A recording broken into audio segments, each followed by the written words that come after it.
जय हिंद प्यारे बच्चों। कक्षा 12 के विद्यार्थियों का एक सब्जेक्ट भूगोल भी है।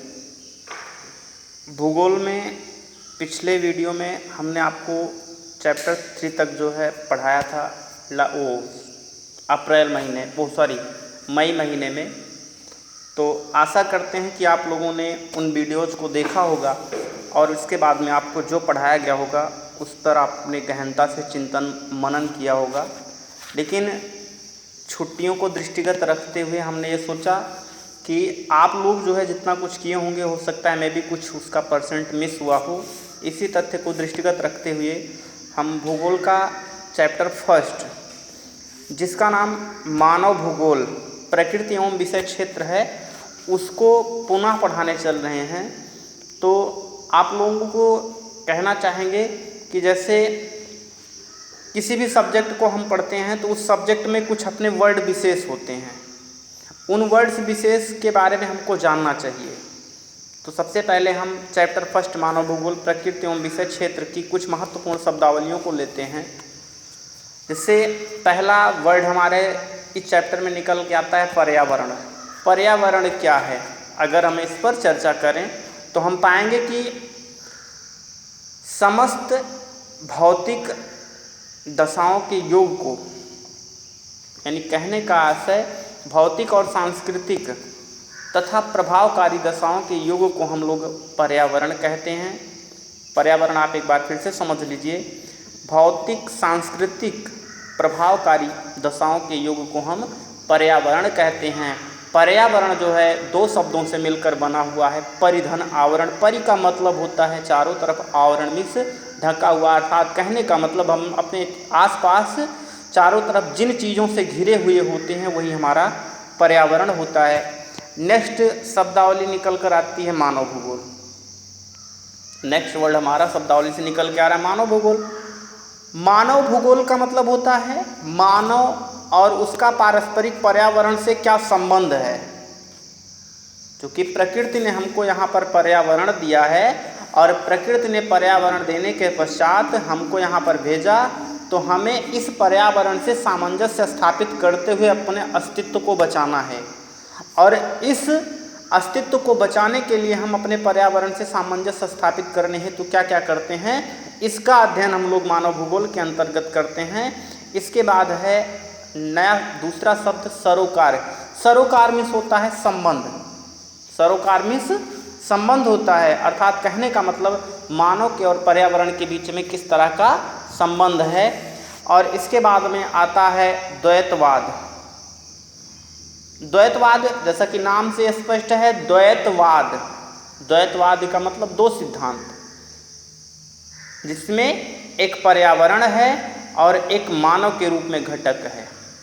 मतलब एक पर्यावरण हो गया और एक मानवीय घटक हो गया, ये हमारा द्वैतवाद हो गया। और इसके बाद में आता है हिमनदी। हिमनदी, हिमनदी को हम लोग हिमनद भी कहते हैं। इसका मतलब होता है विशाल फिसलती हुई बर्फ की चट्टान। और इसके बाद में अगला वर्ड निकल कर आता है जल डमरू मध्य। जल डमरू मध्य का मतलब होता है जो दो जलीय क्षेत्रों को पृथक करने वाले भूखंड। ध्यान से समझना, दो जलीय क्षेत्रों को पृथक करने वाले भूखंड को हम लोग जल डमरू मध्य कहते हैं। इसके बाद में आता है परिसंचरण की धमनियाँ।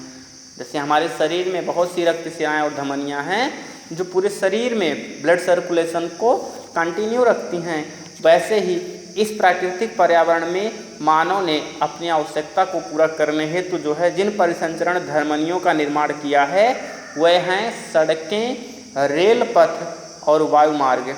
इसके बाद में अगला वर्ड निकल कर आता है पर्यावरणीय निश्चयवाद।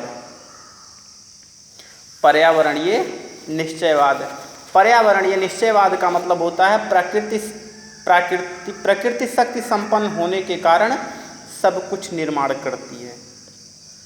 प्रकृति शक्ति संपन्न होने के कारण सब कुछ निर्माण करती है। ध्यान से समझना, प्रकृति जो है हमारी सर्वशक्तिमान है और सर्वशक्तिमान होने के कारण वो हमारे लिए सब कुछ बनाती है। और एक भूगोलविद हुए थे जिन्होंने कहा था कि प्रकृति मानव के लिए एक योजना प्रस्तुत करती है।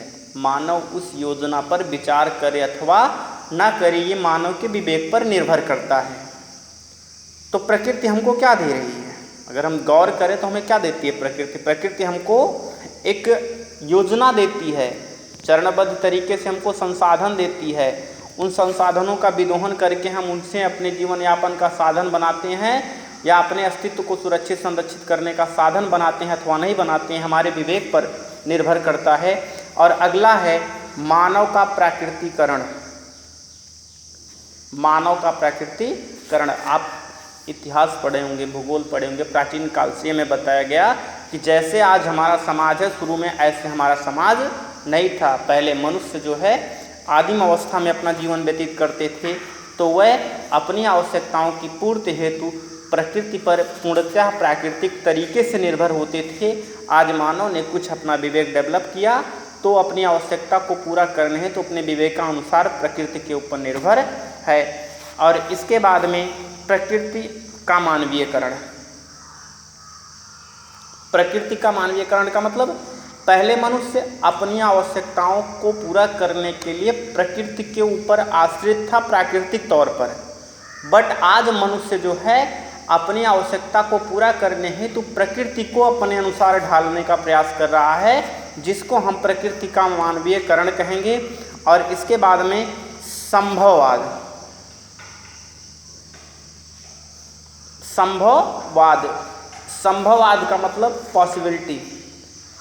हमें जो चीज़ लगता है कि ये हो सकता है अथवा नहीं हो सकता है, वहीं पर मनुष्य थिंकिंग करके अपने हाथ पैर मारता है, अपने क्रियाकलाप करता है कि हो सकता है कोई चीज़ संभव हो। और इसी संभववाद को दृष्टिगत रखते हुए मानव अपने तकनीकी कौशल के बल पर, विज्ञान के बल पर आगे बढ़ता है और कुछ न कुछ जो है रिसर्च करके प्राप्त करता है। इसके बाद में हमारा नवनिश्चयवाद सिद्धांत आता है शब्दावली के थ्रू। नवनिश्चयवाद सिद्धांत का मतलब होता है नवनिश्चयवाद, तुरंत निर्णय लो। तुरंत निर्णय लो। तुरंत निर्णय लेने का मतलब आप किसी भी मुद्दे पर अगर तुरंत निर्णय लेना चाहते हैं तो आप या तो निर्णय लेकर पीछे हट जाएंगे या तो आप आगे बढ़ जाएंगे। कहने का आशय कि भूगोल में रुको जाओ, थोड़ा रुको, सोचो समझो और इसके बाद में आगे बढ़ जाओ। अर्थात कहने का मतलब थोड़ा रुको, प्रकृति के बारे में सोचो, पर्यावरण के बारे में सोचो और इसके बाद में फिर प्रकृति पर विजय उसकी आज्ञा मानकर ही करो। इसके बाद में आमूलवादी। आमूलवादी निर्धनता और बंधन का एक मार्क्सवादी सिद्धांत है। और इसके बाद में व्यवहारवादी। और व्यवहारवादी जो है अनुभव, प्रजाति और धर्म को व्यवहार में लाने की बात करता है। भूगोल में हमने आपको जो है आज महत्वपूर्ण इस चैप्टर में जो है मानव भूगोल प्रकृति एवं विषय क्षेत्र के थ्रू जो है आपको केवल शब्दावली के बारे में बताया है।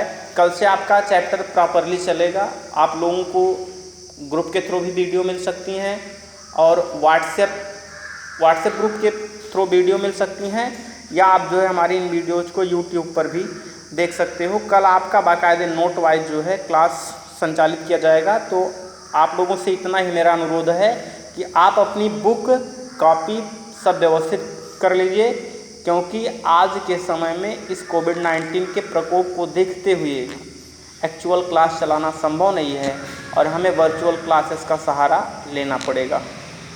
जय हिंद।